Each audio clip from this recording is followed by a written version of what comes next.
Hello, Ungoogleable. Welcome to your life. Today is beautiful. Please log in. Une partie au procès qui s'appelle la Société Générale, qui vient et qui dit voilà, bonjour, j'ai perdu 4,9 milliards d'euros, et vous avez des magistrats qui disent successivement oui, ok, et puis oui, ok. Ça reviendrait pour vous à me renverser en voiture, par exemple, et que je vous dise vous me devez X. Et que la justice entérine ça sans la moindre mesure expertale. Et c'est un dysfonctionnement qui est assez inédit. Alors, il y a eu deux phases, hein, pour être clair. Il y a eu une phase en première instance où l'équipe de défense qui s'occupait de Jérôme Kerviel avait un certain nombre d'éléments. Et il y a eu une deuxième phase avec l'équipe de défense à laquelle j'ai eu l'honneur de participer, où nous avions de nouveaux éléments, et ces nouveaux éléments prouvaient plusieurs choses sans rentrer dans le détail, parce que c'est peut-être un peu compliqué à aborder, mais on sait par exemple aujourd'hui que la Société Générale a volontairement aggravé ce qu'elle appelle sa perte, en passant vraisemblablement des pertes d'autres traders sur le compte de Jérôme Kerviel. Donc vous avez là une partie civile, c'est-à-dire une victime théorique, qui dit j'ai eu un accident, je me suis cassé le bras, mais dans l'ambulance je me casse aussi la jambe, hein, pour vulgariser un petit peu. On sait par ailleurs que les positions de Jérôme Kerviel, celles qui lui sont attribuées, n'ont pas été débouclées comme et quand on l'a dit. On sait... Je crois qu'il faudrait expliquer, parce que déboucler des positions, c'est quand même très technique. Oui, pardon. Mais c'est pas mal d'expliquer. Il va l'expliquer lui-même, Jérôme Kerviel. Quel était votre métier à la société? Qu'est-ce que c'est qu'un trader, au fond, à la Société Générale? Qu'est-ce que vous faisiez? Il y a différents métiers dans les salles de marché. En ce qui me concerne, j'étais ce qu'on appelle market maker, c'est-à-dire que je faisais des prix sur certains produits aux clients de la banque. J'assurais ce qu'on appelle la liquidité, c'est-à-dire que je fournissais toujours des prix à l'achat et à la vente pour les clients. Vous êtes client d'une banque, vous achetez des actions, et moi je suis là pour être derrière et vous dire je les achète à ce prix ou je les vends à ce prix. C'était ça mon rôle. À côté de cette activité qu'on appelle market making, il y a des pratiques qui sont très développées, qui sont ce qu'on appelle le spiel, c'est de la spéculation. On prend des positions spéculatives en espérant gagner de l'argent. Et c'est sur cette activité-là que j'ai dérapé. C'est-à-dire qu'entre 2005 et 2008, j'ai pris de multiples positions qui ont toutes été gagnantes. À chaque fois, mes objectifs financiers, du fait que je gagnais beaucoup d'argent, ont été élevés chaque année, d'année en année. Et ça, votre hiérarchie le savait, évidemment. Ah bah oui, il validait tous les jours les chiffres. Non mais, enfin pardon, c'est même pas qu'il le savait, c'est qu'il fixait des objectifs. Pour vous le dire le plus simplement possible, Jérôme Kerviel obtenait un résultat financier qui devenait son objectif pour l'année d'après. Donc si on met des chiffres là-dessus, un trader moyen de son équipe fait gagner à sa banque entre 3 et 5 millions d'euros par an. C'est important ça. Et Jérôme Kerviel fait gagner à sa banque 55 millions d'euros.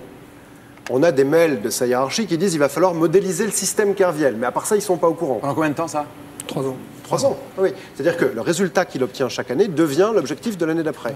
Donc vous avez une sorte de cohorte de traders qui font entre 3 et 5 millions d'euros par an, pendant que Jérôme, lui, gagne la dernière année qui deviendra un objectif pour l'année suivante, 55 millions d'euros, et à part ça, ça n'est pas vu. Ce que vous voulez dire là, c'est qu'à ce moment-là, la Société Générale sait qu'elle a un petit génie parmi ses traders. Non, ce que je veux dire là, monsieur Ruquier, c'est que ce dossier est une arnaque intellectuelle et que c'est le plus grand casse du siècle.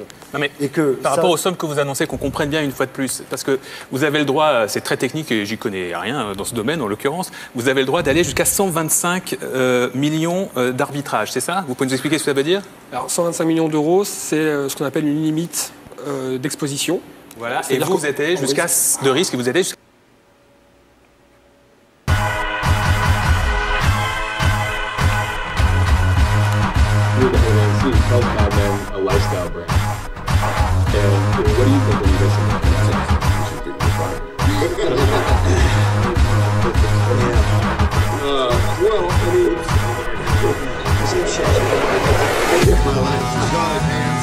But you see what he's getting at. It's not just the show. No, I see what he's saying.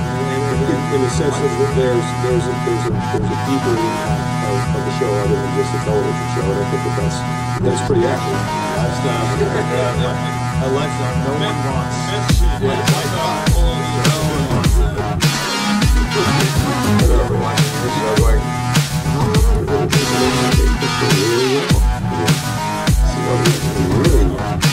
I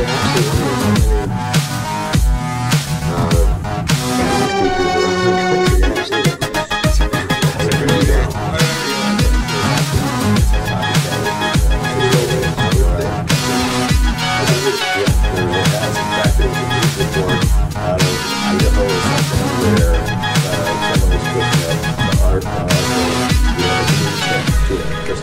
just rerunning. Yeah, there's one day when you're making that. Well, we do. A lot of times things like that, we purposefully put the order out of place.